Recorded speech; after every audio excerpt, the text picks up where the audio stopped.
Section 2 of the Sexual Offences Act defines sexual intercourse as the penetration of the vagina of one person by the penis of another person. Given the state of law, Tish, a trans woman, is treated as a man based on her biological sex.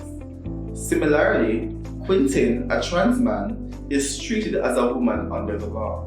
Section 3 of the Act defines rape in a very problematic way as where a man has sexual intercourse with a woman without consent. So, if after surgery, Tish, the trans woman, is penetrated in her vagina without her consent, it would not be considered rape based on this law. The opposite applies to a trans man like Quentin, who cannot be convicted of rape even after surgery. Also, after surgery, Quentin cannot be raped according to the law. These gaps in the Sexual Offences Act leave all Jamaicans without adequate protection, even you.